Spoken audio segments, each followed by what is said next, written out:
Welcome back to Pages with Sidra. Today, we're diving into Chapter 55 of Solo Leveling, Ragnarok. Get ready for more action, mystery, and the intense moments that make this story so gripping. Let's jump right in. The chapter opens with Suho standing resolutely among a group of hunters. His calm yet commanding presence draws every eye in the area, a quiet tension lingering in the air. Breaking the silence, Suho speaks, his voice measured but carrying an underlying determination. Then, why don't I check the memories of the past world of the other people here as well?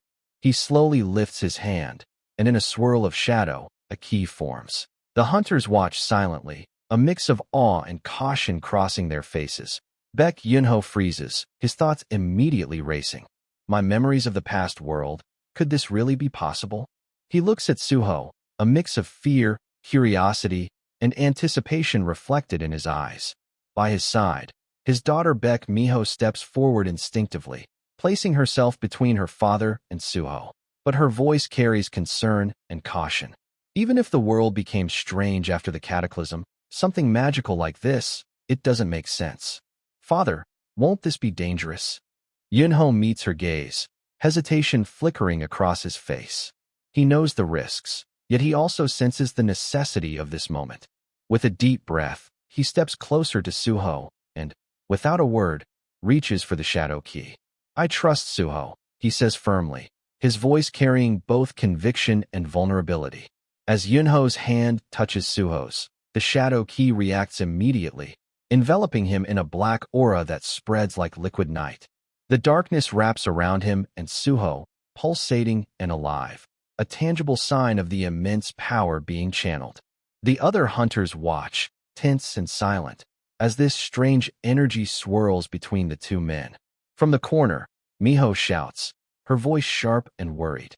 I told you not to act first and think later.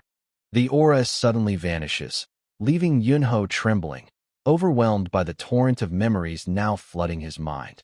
He sways, barely able to remain standing, tears spilling from his eyes as emotions long forgotten resurface. It's so strange, he whispers, his voice trembling. To think, the memories I had forgotten all this time would feel this warm. The hunters around him exchange glances, some filled with awe, others with uncertainty. Miho, still shocked by the scene unfolding, whispers in disbelief. Huh. Behind her, Park Dojin observes quietly. His mind races as he analyzes the situation. Quite troublesome. So this world truly went through a reset.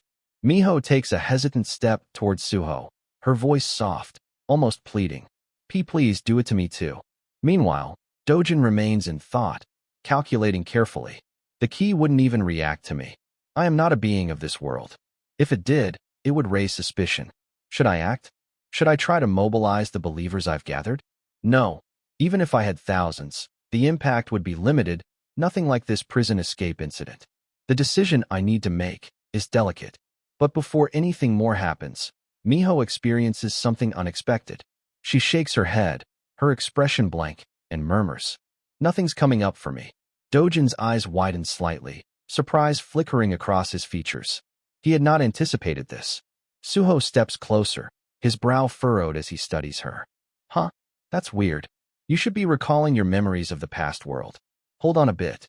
At that moment, Baru appears, his presence sharp and unmistakable. His small, frantic movements carry urgency as he speaks. It's entirely possible that there are others like this woman who cannot recover their memories. Suho nods slightly, his expression thoughtful. Baru, he says, acknowledging the shadow by his side. Baek Miho, standing slightly off to the side, narrows her eyes at the tiny, restless figure of Baru. Her voice, a mixture of irritation and disbelief, cuts through the tense air. What's with this weak-looking bug? Baru instantly bristles, his tiny form quivering with fury. His voice, high-pitched but fierce, pierces the quiet. Who are you calling weak? I'll tear you apart. Suho, maintaining his calm composure, raises a hand to quell the chaos. His voice is firm, commanding attention as he addresses Baru. Just continue explaining, Baru. Baru's agitation fades slightly as he gathers himself, turning serious once more. His small eyes glimmer with intensity as he begins his explanation, every word carefully chosen. The past world is composed of events that took place 20 years ago, even within the timeline we now inhabit, back when mana still existed. But consider this. Due to the prolonged peace, mana had disappeared 20 years ago, and the world changed.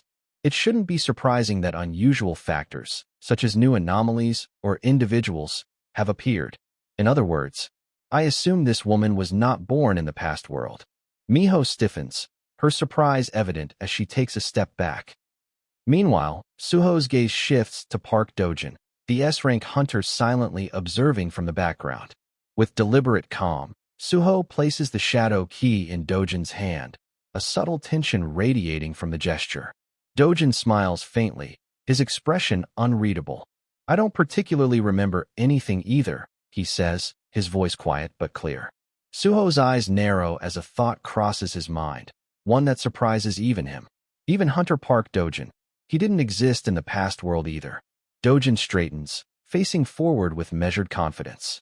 Now then, nearby, Baek Miho turns toward her father, tears welling in her eyes. Her voice cracks with emotion. Father, did I really not exist in the past world? Baek Yunho hesitates, his mind heavy with sorrow and uncertainty. He swallows hard, trying to steady his voice. About that. Suho's focus shifts. He speaks with quiet reverence to Chairman Wu Jinchul, who watches intently. Don't you think it's amazing? Suho's gaze lingers on the gathered hunters and the families present. Chairman Wu Jinchul. The chairman's eyes soften as he looks at Baek Miho and Park Dojin. His voice is calm, yet filled with a deep sense of wonder.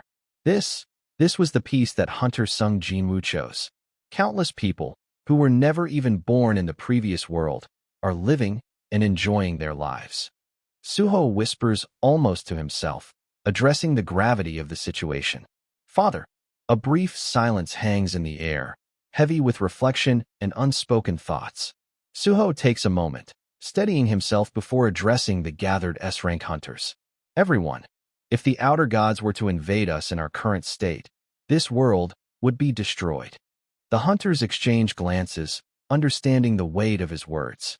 Suho continues, his voice firm, unwavering, yet tinged with a plea. Could you lend me your powers? Time passes, and the scene shifts to the bustling city. On television screens, the nation watches the latest report with rapt attention.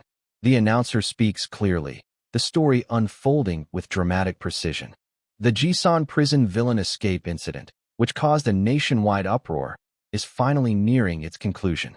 Only 1% of the fugitives remain unidentified. The reason this crisis was neutralized so quickly is due to the Hunters Association's rapid response. In addition, civilians on the scene testified that had it not been for a shadow in the form of a human appearing, the damages would have been far greater. We have confirmed that this shadow belonged to the E-rank hunter, Mr. Sung Suho. Mr. Sung Suho arrived at the scene before anyone else, risking his life to protect civilians.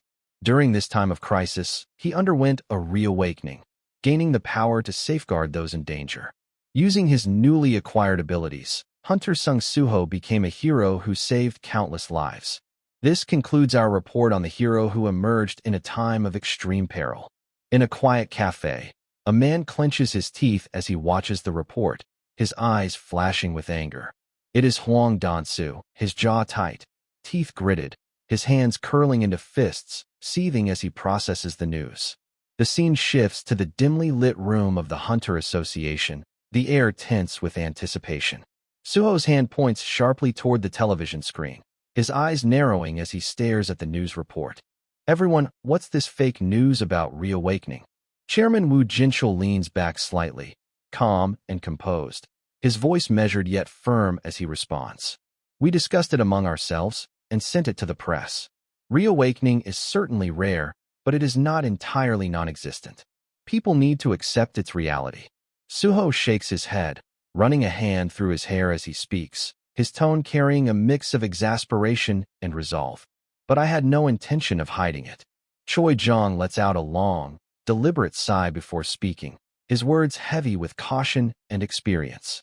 You weren't possibly thinking of announcing to the entire world that you are a leveling hunter, were you?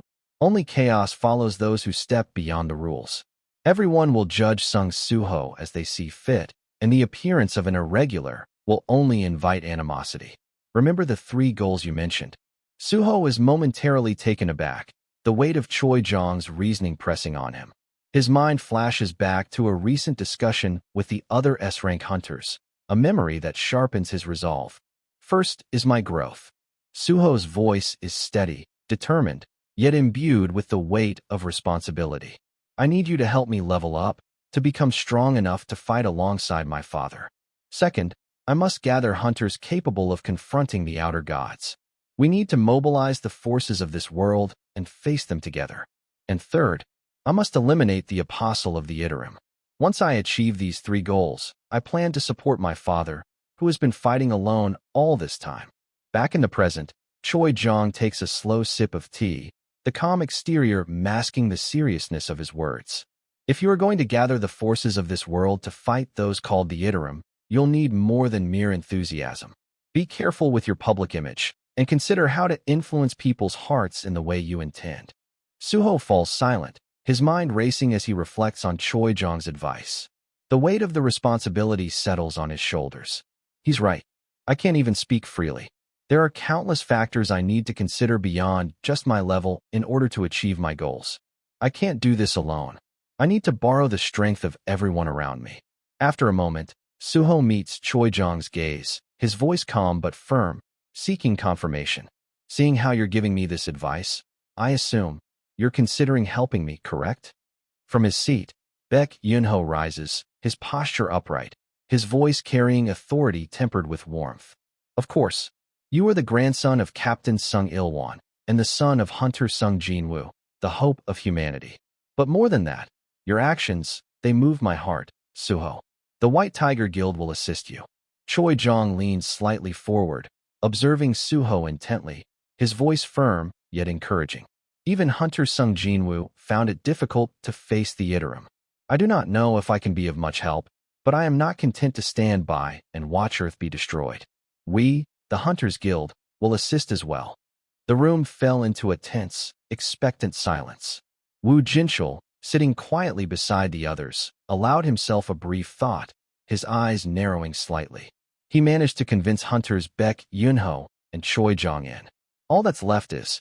Every gaze then shifted toward Lim Taiju, seated calmly with his eyes closed, his presence alone commanding attention.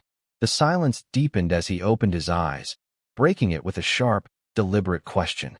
Is it true that you killed Lee Min-sung?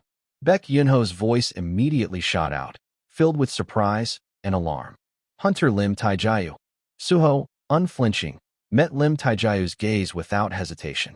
Yes, I did. Lim Taiju's expression remained unreadable as he pressed further. Exactly what was with his appearance at that time? Suho's voice carried the weight of truth and the cold clarity of his assessment. He was possessed by the apostle of the Iterum while under the effects of star powder. Lim Taiju's sharp gaze probed deeper. Why did you approach him? I had confirmed he was cooperating with the Iterum, Suho replied calmly. I tried to gather information from him. And why did he cooperate with the Iterum? Lim Taiju pressed. Suho's response was quiet, honest, and unwavering. I don't know. For a moment, Lim Taiju simply listened to the answers, his mind quietly assessing, reflecting. I already know Sung Suho didn't do anything wrong. Why am I even asking these questions? Suho broke the silence, his voice smooth but carrying an edge that caused Lim Taiju to pause. Are you perhaps wondering about Mr. Lee Min-sung's final moments, Hunter Lim Taiju? Lim Taiju's brow furrowed slightly, caught off guard by the question.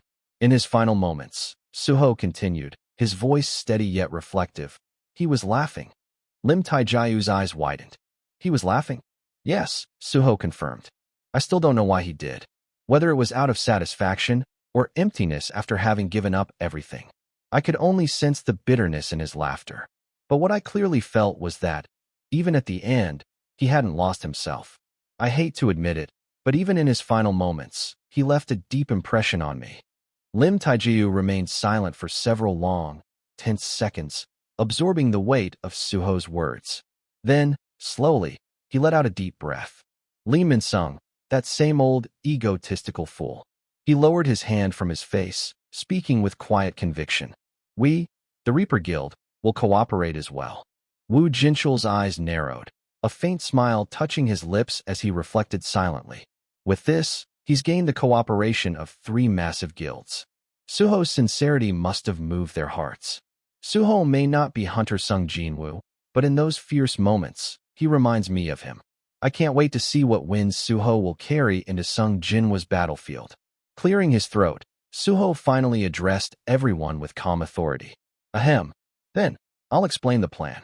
What we should do first is, he began to outline his strategy, his words precise, deliberate, and filled with the weight of experience. Every hunter in the room, from the White Tiger Guild to Baek Yunho and Lim Taiju, listened intently, the tension thickening with every passing moment. Wu Jinchul leaned forward slightly, his eyes darkening as Suho's plan unfolded. In his mind, a chilling realization formed. Hunter Sung Jinwoo, it does seem like Suho's decisions will bring winds of blood, to the Hunters Association. The reaction was mirrored on the faces of Baek Yunho, Lim Taiju, and finally Choi Jong. Shock, disbelief, and cautious respect mingled in their expressions. Every person in that room understood, in that moment, that the course Suho was setting would not be easy, but it was necessary. And no one could deny the resolve burning in his eyes. And that's a wrap for Chapter 55 of Solo Leveling, Ragnarok. Thank you so much for watching and supporting Pages with Sidra. A special shout out to all our members. You're the reason this channel keeps growing, and your support means the world. Don't forget to like, comment, and subscribe for more chapters coming your way. See you in the next adventure.